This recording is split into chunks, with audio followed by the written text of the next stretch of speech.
Não sou eu quem vai colocar elas num lugar de desconforto pra agradar você, Ju. Inclusive, se você tá vendo isso e é vítima de algum tipo de violência, você deve buscar seus direitos na justiça. As meninas citadas pela Carol e pelo Haluka naquele vídeo algumas das meninas buscaram o Gin pra conversar com ele, se desculpar, esclarecer que as falas foram usadas descontextualizadas no vídeo do Haluka e da Carol. Não é meu lugar na internet de revitimizar essas garotas, de colocar elas de volta como vítima. Eu venho de um histórico que também é envolvido com violência doméstica. E de forma alguma eu estaria passando pano tranquilo pra isso, assim, eu estaria de boa. Eu colocaria minha cabeça no travesseiro em paz. Eu não conseguiria. Com violência patrimonial, agressão verbal, agressão psicológica. E caso se comprove judicialmente que o Gin realmente fez o que ele fez pelos BOs que a Carol abriu, que a justiça faça o que tem que fazer. Eu não vou estar em desacordo com a justiça.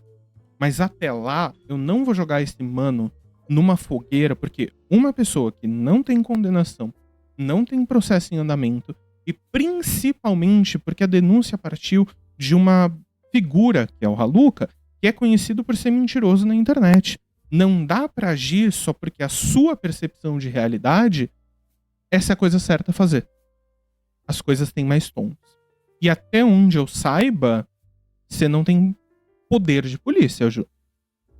Assim como você não retirou as suas falas, Ju, eu não vou mudar meu posicionamento aqui.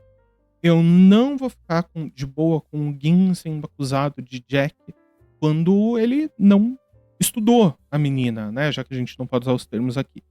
A minha intuição se mostrou correta quando foi mostrado um laudo, que vai estar na tela, provando que a alteração de aproximadamente 30 segundos de duração do áudio. A gente não sabe o que estava naqueles 30 segundos. E para uma acusação tão séria, a gente precisa ter, né?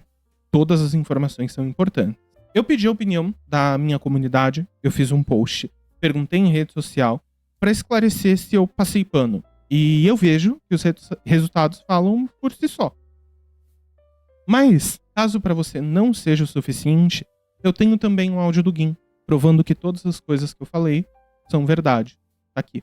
E aí, o Gabe me pediu pra enviar um áudio aqui pra participar do vídeo dele. E vamos começar pelo início. Eu não vejo muito sentido desse discurso de querer atrelar erros de terceiros à pessoa que você quer atacar. Eu e o Gabe, a gente conversou bastante, ele participou de uma live minha, onde ele puxou minha orelha e falou os pontos que eu tava errado, e também me defendeu onde teve injustiça. Até aí, nada demais. Eu ainda tô tentando achar algum nexo nessa narrativa, mas tudo bem. Mas sinceramente, mano, deixa o cara em paz, velho. Mas enfim, eu não tenho muita coisa mais pra agregar. Eu tava meio isento e quieto até agora, mas como eu fui cutucado, nada mais justo de eu ter o direito de resposta. Mais além, vai sair um vídeo no meu canal sobre toda essa situação e fé. Até a próxima. Ju, acho que tá na hora da gente fazer um exercício de memória.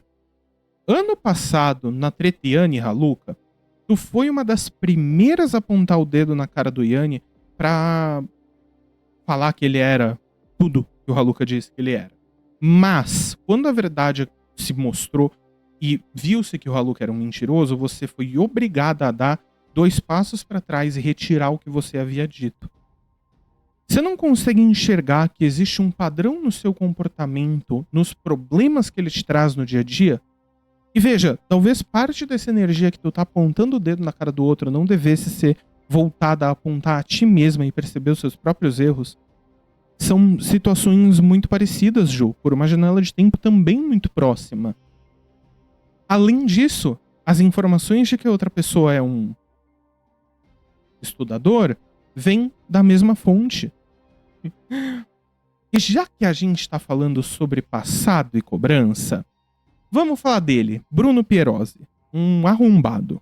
Lembra que você, lá no seu Twitter, falou que não se afastou dele diretamente, rapidamente, quando as acusações começaram, né? E até onde você mesma disse, todo mundo que estava naqueles Discord sabia das coisas que estavam sendo ditas e feitas. E quiseram, em algum nível, evitar que aquilo viesse a público. E isso não sou eu falando, é você mesma. Se para sua lente de mundo, eu sou igual a todos os outros criadores de conteúdo por apoiar alguém, seria você igual a todos os racistas? Afinal de contas, você apoia um homem que chamou uma pessoa de Capitão do Mato, uma pessoa negra de Capitão do Mato. Inclusive, tu não se retratou com Ramsés até hoje. Considerações finais. Na manufatura e no artesanato, o trabalhador utiliza a ferramenta. Na fábrica, ele é um servo da máquina. O Capital, 1867. Esse é o vídeo de hoje, rapaziada.